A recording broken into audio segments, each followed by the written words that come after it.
Hi, everybody. Welcome to English Digest. I'm Tom. Hi, I'm Stephanie. And today we're going to continue talking about literature. Novels, books, poetry, stuff like that. And our featured novel is entitled Holes by the American author Louis Sachar. Okay, he was born in New York, as we're going to find out today, but he went all the way over to the West Coast to attend the University of California, Berkeley. Okay, that's a berserk place there. Berserkly, as they sometimes call it. Things are kind of crazy there. It's kind of a hotbed of social justice warriors there. So they're always fighting for justice. But, of course, lots of people go there to get really nice degrees and get great jobs in all sorts of different fields. It's a very famous university. And we'll be talking about the author and how he came to choose writing as a career instead of being a lawyer. Wow, I can't understand why you'd want to be a writer if you're already a lawyer. Lawyers can make a killing suing the pants off other people. Yeah, but if you're a writer, you don't have anyone telling you what to do. You can sleep in if you want. I can see a lot of positives to, pursuing a career as a writer. Especially if you have a lot of creativity and there's stories just waiting to get out of you, to be put down on paper. Let's go ahead, guys, and read about Louis Sachar's life in day 2 of our literature unit. Holes was written by American author Louis Sachar. Sachar was born in 1954 in East Meadow, New York. His family moved to California, where Sachar attended the University of California, Berkeley. In the final year of his undergraduate program, Sachar was assigned to work at a local elementary school. The experience transformed his career path, as it inspired him to write books for children. His first novel was titled Sideways Stories from Wayside School. Most of his characters were based upon the students he instructed in class, while the teacher represented Sachar himself. Success as a writer didn't come immediately to Sachar.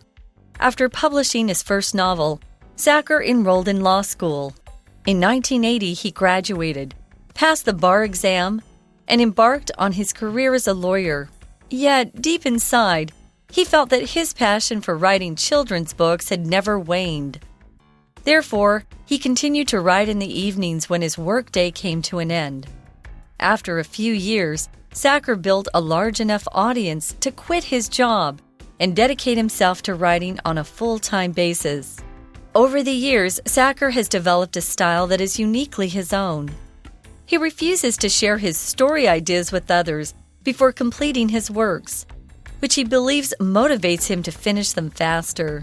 He's also known to be a meticulous editor who revises his manuscripts up to 5 times before submitting them to publishers.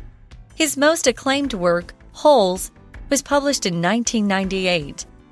The work earned him several accolades, including the Newbery Medal and the National Book Award.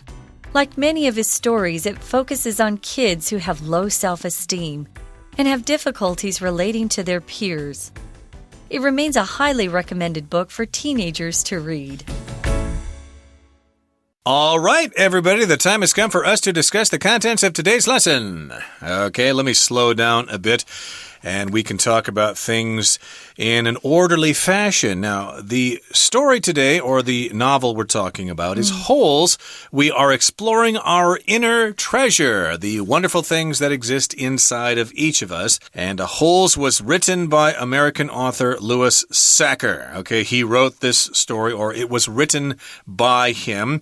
Sachar was born in 1954 in East Meadow, New York. Okay, I'm not too familiar with New York there. It sounds like it might be a place on Long Island or something like that, but I guess it doesn't really matter. This is a town on the East Coast. And then his family moved to California, where Sachar attended the University of California, Berkeley. As you all know, of course, there are many different campuses of the University of California. This one is quite famous. It's oftentimes referred to as Cal Berkeley. It's in Berkeley, California, right next to Oakland in the East Bay and the San Francisco Bay Area there.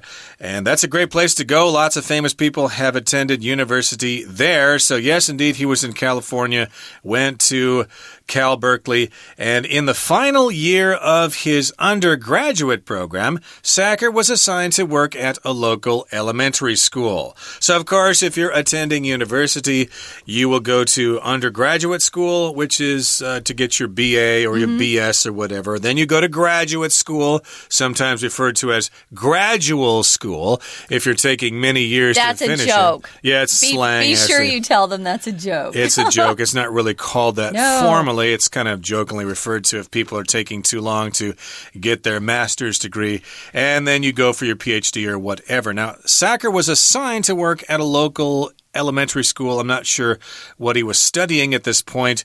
Maybe he was studying elementary education. Elementary education. Makes sense that you would be assigned to a local elementary school. If you're given a job or an assignment, you can be assigned to something. Okay, so I'm assigned to write this report, for example. He was assigned to work, or he was given an assignment to work at a local elementary school in the East Bay somewhere. Yeah, so I think we can guess from his background that he really enjoyed children, even when he was a young guy, first getting into college. So he was assigned to work at a local elementary school, and this experience really transformed his career path as it inspired him to write books for children. So instead of just being a teacher or being a teacher, he thought, wow, I really want to write books for kids because I have things that I want to say to them that might help them in their lives.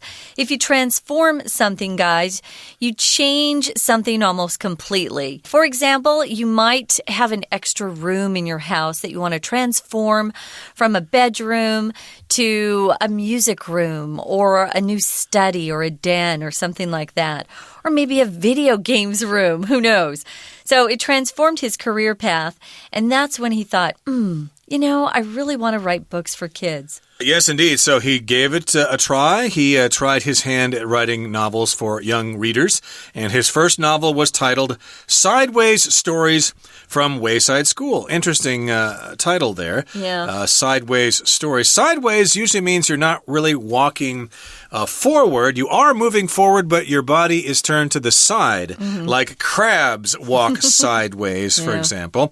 And these are sideways stories. I guess stories that are kind of being told from a different perspective, I guess you could say. I would say that, yeah. And I think also this is a fictional school, a wayside school. Wayside reminds me of a phrase we use in English, to fall by the wayside. It means you basically fail in doing something, or you kind of forget about something. Like, for example, my plans to travel to Europe kind of fell by the wayside, okay? I just kind of forgot about it. I never saved enough money. I got busy with other things, so it just didn't happen. It fell by the wayside. So that was the title of his first novel. This might be a school that others have kind of given up on. It's not a great school to go to. That's a good interpretation. It's a wayside school. So the underperforming students or the students who aren't really very talented perhaps end up there, or who are from bad homes and parents who don't really care about them.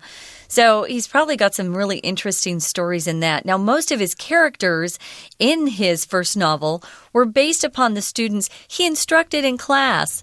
So as a teacher, he would watch the kids in the class and he thought, wow, I could really write about some of their own personal tales, because I'm sure he had some interesting kids. Now, if you base something upon something else, it means you use something and develop what you need from that thing. So maybe in Taiwan, we could say we have an economy based on high tech, primarily high tech, I would say. But also we have an economy that is based on some farming as well. Based on agriculture, sure, yes. Yeah. And also our preposition here is upon, but you can use on or upon. Both. I would say on is probably more common. So this book is based on his students or based upon the students that he taught or instructed in class. To instruct, that's just a fancy way of saying to teach yeah. that he taught. And yes, he probably got a lot of stories from those kids, so the characters were based on those kids. And the teacher represented Sacker himself. So he was the teacher of these kids. And yes, indeed, if you talk to kids and stuff, you can probably hear lots of stories. If you're a writer, it's probably a gold mine of ideas for writing stories. Or if you talk to regular people, you can come up with all sorts of ideas. Even if you're a songwriter, too, you could probably come up with lots of ideas for ballads and things like that just by talking to folks. Well, and a lot of those young kids, remember their elementary age. A lot of them probably need a friend, and they probably sensed or felt that they could trust Louis Sacker as a teacher, and they would talk to him about what was going on at home. Oh, yeah. So the next paragraph, it makes me sad. The next paragraph says, success as a writer didn't come immediately to Sacker. Now listen up, you future authors out there. A lot of times your success comes slowly. Don't give up. If you really have a dream of becoming a writer, keep writing. We all know the story about J.K. Rowling and how it took her a long time to find success, but look at what's happened to her. So if something doesn't come immediately, it takes a while. Immediately means right now. You don't have to wait very long at all. Right. So, of course, success did not come right away. It did not come immediately to him. After publishing his first novel, Sacker enrolled in law school. So he thought, well, yeah, writing's fun, but it takes a while to be recognized. It takes a while for a publisher. I need some money. Yep, you gotta pay the bills. You gotta eat, you know. So, of course, a great way to make money in the United States is to become a lawyer. People are suing each other all the time there, and you always hear about huge settlements. So, of course, lots of people want to become lawyers. So he enrolled in law school. If you send in an application and then you sign up for classes at a school or a university, you enroll in that school. You sure do. I saw the other day someone said, someone had written English that said enrolled names. You can only enroll people, guys, so be careful with that. That was actually a script I was editing from a client. Enrolled names. No, enroll in a school or enroll people in a school. Now, in 1980, he graduated. And this is what happens. You go to law school, typically for 3 years. You graduate, but then you have to pass a really hard test called the bar exam, which is given in each state separately. So, for example, my dad's a lawyer. He passed the bar in Arizona. But that means that if we move to California, he can't be a lawyer in California until he passes their test, even if he's 50 or 45, whatever. So you have to take a test in each state if you want to work in that state as a lawyer. After that, he embarked on his career as a lawyer. If you embark on something, it means you start. But typically, we use this verb when we're talking about something big, something grand, like embarked on a journey or embarked on his mission to save the world, something like that. Okay, so he began his journey as a lawyer, but as we're going to find out in just a couple of seconds, he just couldn't forget about his dream to be a writer. We'll talk about that in just a second, but right now we're going to take a time out and listen to our Chinese teacher. 大家好，欢迎收听 English Digest， 我是 Alice。我们今天要阅读的是 Unit 15 文学单元 Holes Exploring Our Inner Treasure 的第2天课程。首先第一段介绍本书作者的生平。我们看到这一段的第3句后半部 Sacker was assigned to work at a local elementary school. 萨奇尔被派遣到当地的一间国小任职。这句有一个动词 assign， 意思是指派某人去做某事。我们可以说 assign somebody to do something， 也可以说 assign somebody something。例如 I was assigned to greet the guests at the wedding. 我被指派去招呼婚礼上的宾客。其他有几个动词也都是以 sign 结尾，但意思不同。例如 design, D-E-S-I-G-N 设计，还有 resign, R-E-S-I-G-N, 辞职、辞去的意思。例如 The government official resigned after the scandal. 这位政府官员在丑闻发生后辞职。而片语 resign oneself to something 就是指接受无法改变的坏事。例如 The employee has resigned himself to the fact that he will be laid off. 这位员工已经接受自己即将被解雇的事实。We're going to take a quick break. Stay tuned. We'll be right back.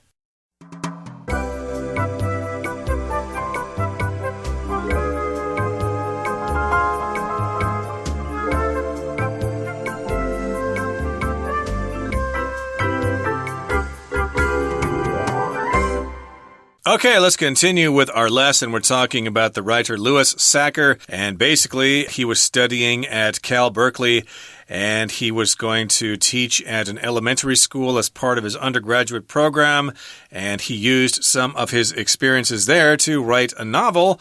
His first novel, Sideways Stories from Wayside School, but the novel, I guess, didn't sell really well, so he thought, I'd like to make some money and be able to afford to live, especially if you live in the San Francisco Bay Area. Oh, it's expensive there. You gotta be really rich to live there, so he decided to study law, and he passed his bar exam and began his career as a lawyer. Yet, deep inside, he felt that his passion for writing children's books had never waned. Now, if you have a strong feeling for something, you have a passion for that thing. You have fire for that thing. You really have a strong desire to do that thing. So he had this passion for writing books for children. I guess his experience at that elementary school really taught him that he cares about children and he wants to write books for them. He likes writing, he likes the money, of course, but I think he also knows that he's, giving children some good influence. Sure. And sometimes books are the only thing some of these kids from bad homes have. You know, it kind of comforts them and gives them hope when they read stories that encourages them. Now, if something wanes, guys, this isn't a verb you'll often see here in Taiwan at least, but we do use it. If something like power or influence or a feeling like passion wanes, it simply means it becomes gradually less strong over time or less important. It kind of just disappears. So that passion just never waned. He kept really wanting to write children's books, even though he had gone on, to law school and passed the bar. He still wanted to write. So he continued to write in the evenings when his work day came to an end. Sometimes that's what you have to do, guys.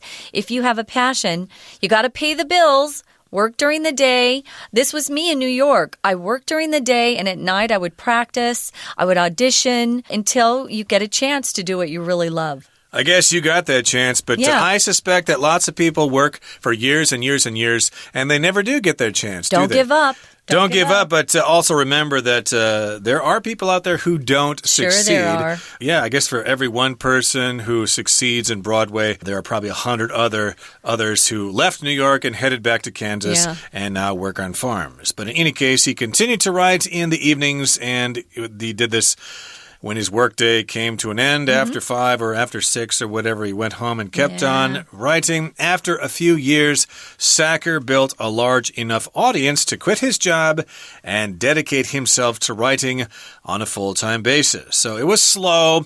He eventually got a bigger and bigger audience. People thought, hey, this guy's books are pretty cool, So more and more people liked his books. They gave good reviews on Amazon.com and they bought more of his books, and then they thought, okay, that's enough. I can actually quit being a lawyer, and now I can write full-time. I can dedicate myself to writing. So this is a phrase, to dedicate oneself to something. That means you basically focus on that thing only, and you don't really do much of anything else, except maybe take a shower or go to the bathroom or take care of your children or listen to your wife when she's complaining about all the other girls at the office and stuff like that.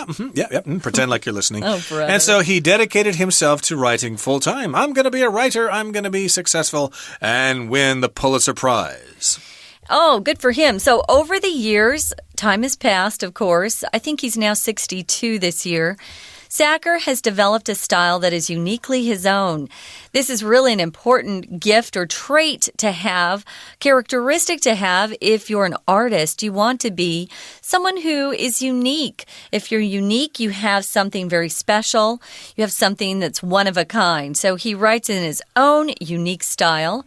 He refuses to share his story ideas with others before completing his works. So if you ask him what he's working on, he won't tell you until he's finished. He believes that this method motivates him to finish them faster. Sometimes it's harder for writers to complete their books because you have to be self-disciplined. You know, no one's telling you, get in there and write. Finish it. Nope. You have to be able to control your time. So if you're motivated to do something, it means something is inspiring you, is pushing you to do something. Something's really giving you a lot of, a kick in the pants, you could say. Motivation, yeah, basically some incentive or something like that. Most people are motivated by money. They choose their careers because they hope they can make money in the future. So he's motivated to finish those books, and this makes sense to me. Why would you tell other people your ideas? They're just going to steal those ideas. He's also known to be a meticulous editor who revises his manuscripts up to 5 times before submitting them to publishers. So meticulous means you're really, really careful. An editor is somebody who looks over a script to make sure it's written okay. And so if it's not written okay, you want to revise your manuscript. Revise means to change things around so it's better. A manuscript, of course, is like the first draft or second draft. It's the draft is something before the final copy. And then when you are satisfied with your manuscript, you submit it to a publisher. To submit means you actually turn it into them formally. Then his most acclaimed work, Holes, that we've been talking about, was published in 1998. So that's when this book, Holes, came out. It was available to the public back in 1998 for purchase, still is today. So if your works are acclaimed or if you are acclaimed, it means a lot of people have praised you. They think you're pretty great.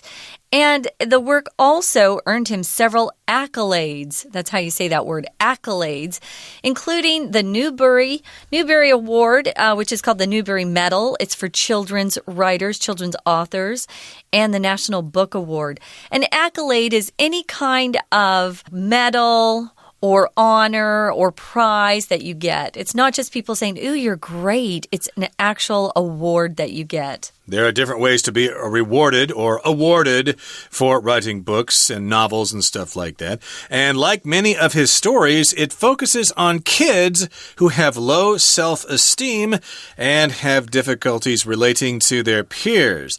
Self-esteem is how you feel about yourself. If you're very proud of yourself, very satisfied, you have high self-esteem. If you're not so sure, if you're uncertain, you think you're inferior to the other students and maybe you're bullied, you'll probably have low self-esteem. And then if you have difficulty talking to other kids, if you're kind of shy, then we say you can't really relate to your peers. Peers are people of the same age group as you or people who are in the same kind of situation as you, etc. Yeah, self-esteem is really, in essence, your confidence.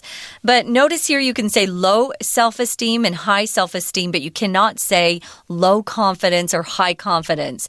You can have a lot of confidence or no confidence or not much confidence because it's non-count. It's a non-count noun. Self-esteem is also non-count, so be careful with that. It remains a highly recommended book for teenagers to read.